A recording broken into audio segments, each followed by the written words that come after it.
Boa noite a todos. Quero vos convidar para mais um Home Delivery. Participe conosco, sejam bem-vindos. Deus os abençoe.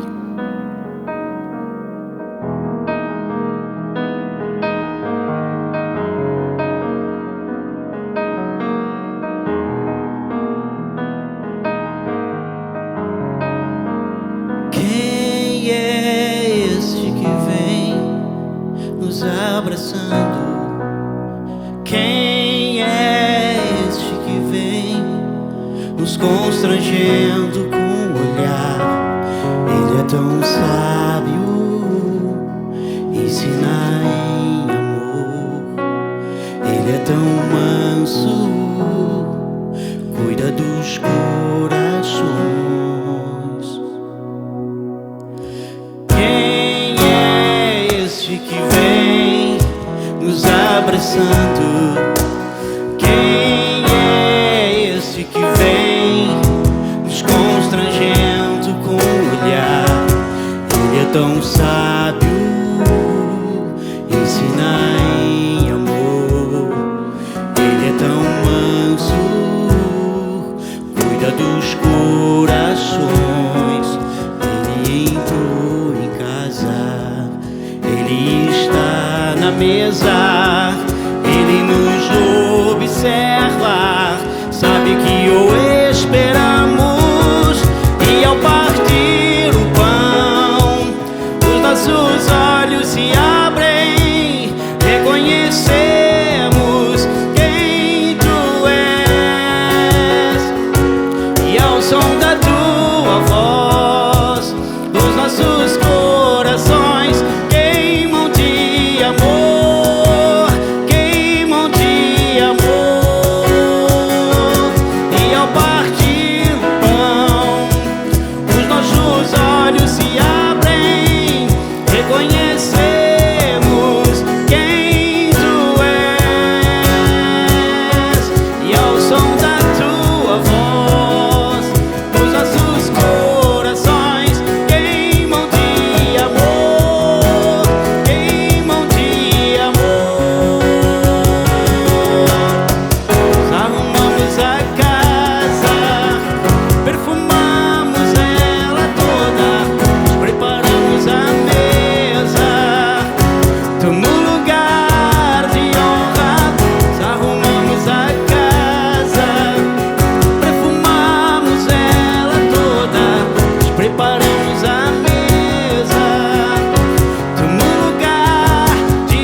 Ele entrou em casa, ele está na mesa.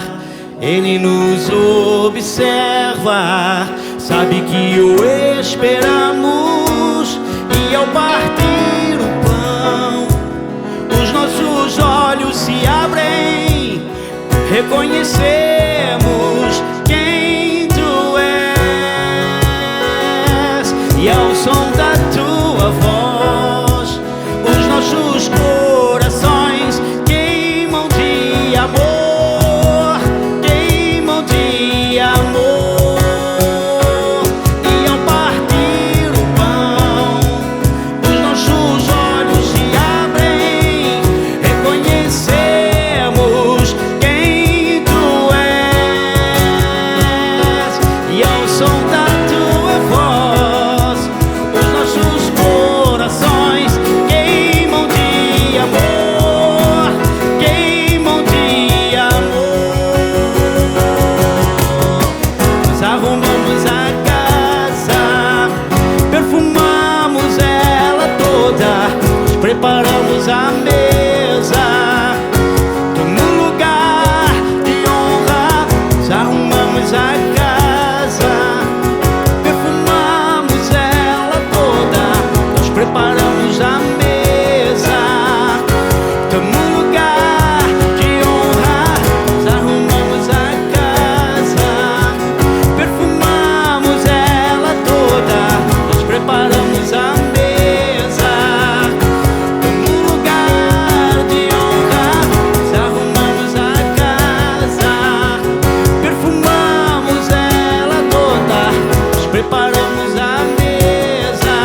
Obrigado, Senhor, pelo teu amor, aleluia. Obrigado por esse momento especial na tua presença. Obrigado porque tu és maravilhoso, Senhor. Obrigado por tu estás conosco, Senhor, está em nossos corações. Seja conosco, Senhor, através da tua palavra que será entregue, Senhor, nesta noite. Muito obrigado pelo teu amor, Jesus.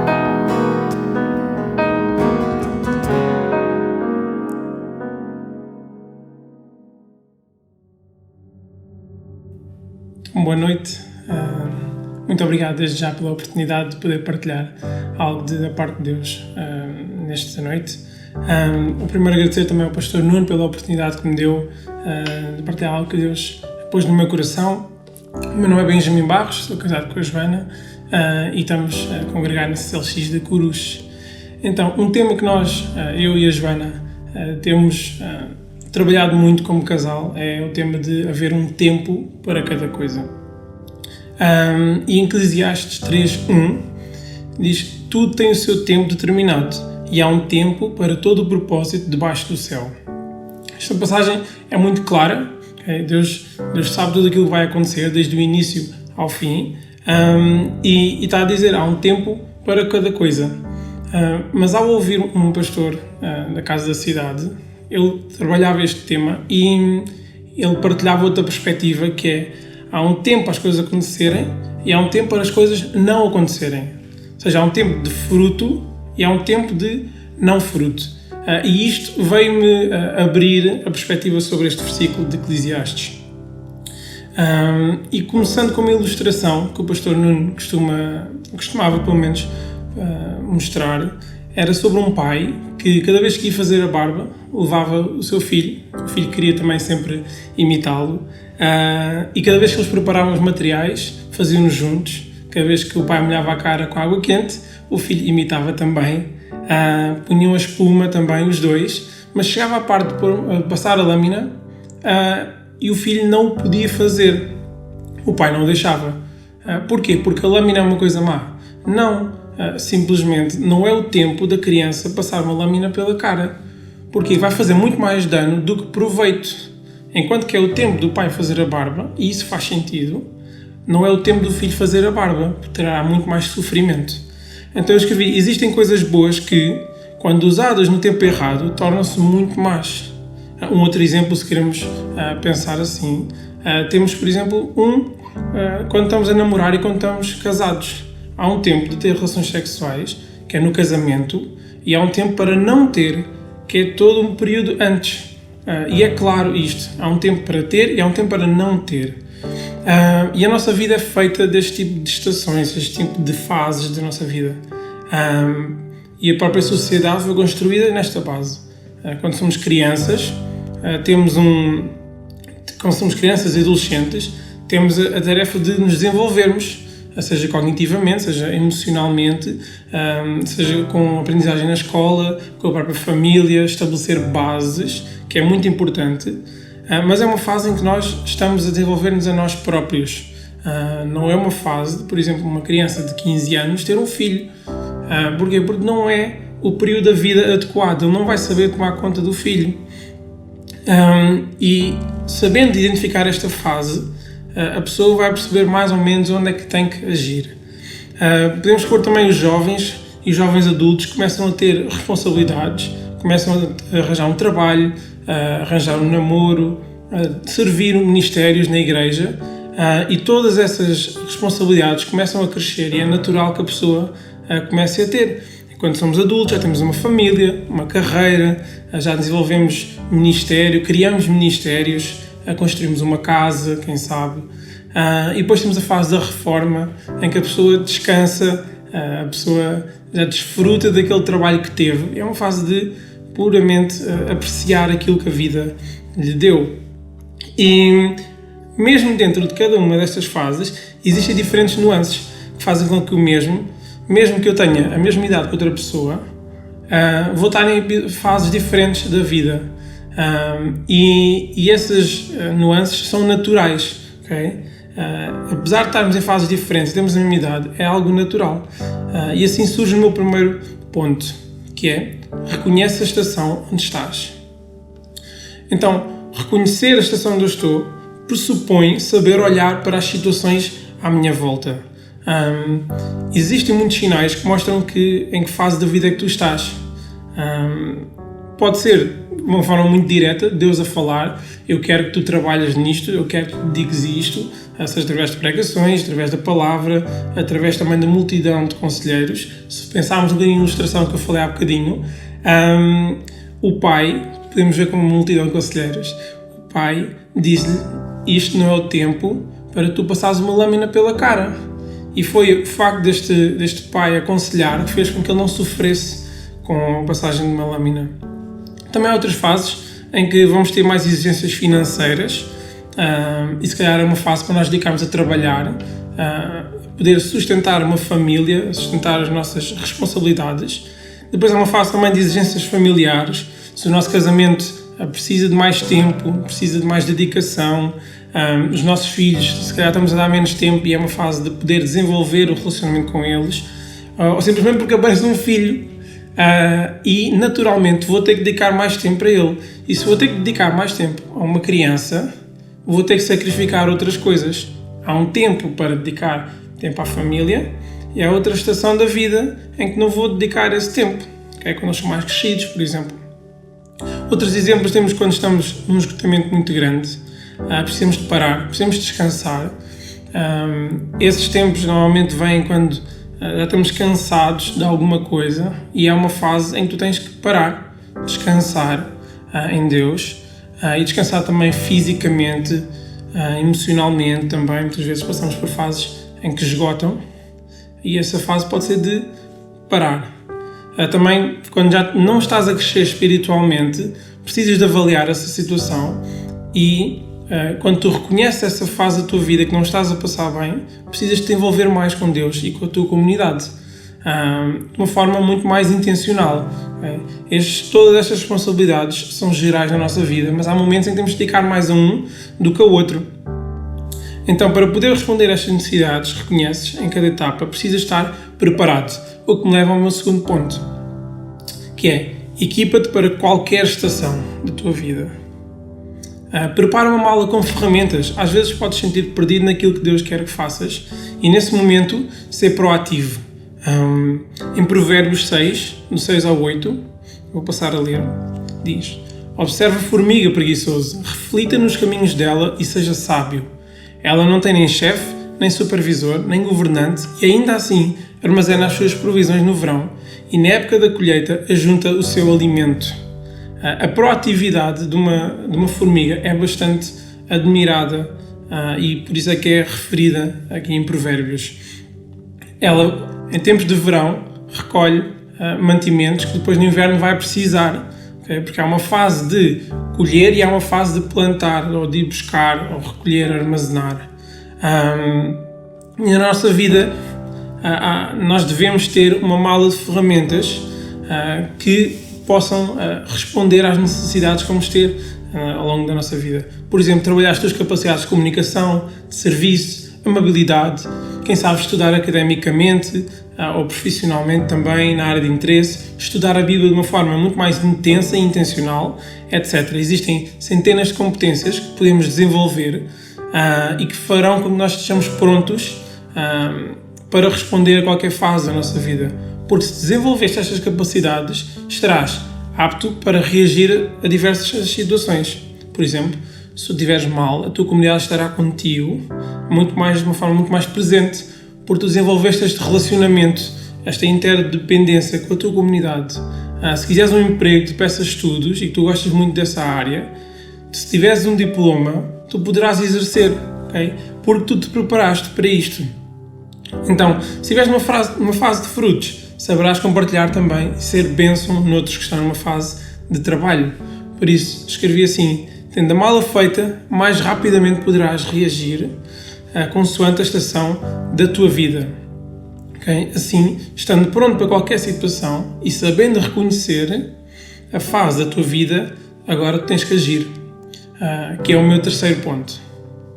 Diz: age consoante a estação que tu estás. Quando falamos da estação que nós estamos. Há diferentes estações, como estava a falar há pouco, e há vezes que nós vamos estar a estudar, horas sem fim a trabalhar, sacrifício da vida social, e este é um exemplo da fase da vida em que nós estamos no trabalho. Mas vai haver outra fase da vida em que exercemos, desfrutamos dos frutos do trabalho, damos, somos bênção na vida dos outros. Esta é uma fase de nos alegrarmos e recolher frutos disso mesmo. E uma coisa importante é nós sabermos lidar com a frustração, que é não ter fruto. Há momentos em que nós vamos ter que trabalhar e reconhecemos que estamos, por exemplo, no inverno da nossa vida e que temos que trabalhar, temos que persistir, a perseverar naquilo que Deus falou. E isto é interessante porque a nossa sociedade não promove estas estações. O que dizem é ser feliz sempre, alegra-te com tudo, vê o lado positivo de tudo. E isto não é natural. Nós temos emoções básicas, da alegria, da tristeza, do medo. Emoções básicas têm que ser expressas e não é sempre para estar em felicidade. Há um momento para estar feliz, há um momento para estar triste. Então há que saber distinguir estas duas fases e agir consoante elas mesmas. Mas também há momentos em que Deus te vai pedir somente para confiares e veres o que Ele vai fazer. Mas muitas vezes o que Ele também vai pedir é: trabalha, tenha um propósito para ti, para a tua vida, para a tua comunidade, põe mãos ao trabalho. Tu já imaginaste esta comunidade sem pessoas que dão 300%? Achas que estaríamos mesmo com as mesmas vidas entregues a Cristo se não houvesse este trabalho árduo? Não, eu não consigo imaginar Deus dar uma visão e um desejo ardente à equipa pastoral de abrir uma igreja e depois tudo o que eles fizessem era sentar-se num sofá e orar para que viessem pessoas. Isso não é ser proativo, isso é confiar em Deus, mas não trabalhar. Então é tempo de trabalhar. Trabalha, ser proativo. Por isso tens que reconhecer em que fase é que estás, tens que ser proativo e tens que agir consoante a fase em que tu estás da tua vida. Assim terás uma resposta muito mais adequada e menos frustrações, porque sabes que há um momento para estar feliz e há um momento para estar triste. E era isto que eu gostava de partilhar convosco. É algo que tem sido muito bênção para a minha vida e para o meu casamento. Então espero que esta mensagem tenha sido tão bênção para ti como foi para mim. Muito obrigado por esta oportunidade. Deus vos abençoe. Foi um tempo fantástico que tivemos esta noite e agora desafiamos-te a ser generoso. Tens todas as informações aqui em rodapé. Muito obrigada pela tua generosidade. Deus te abençoe.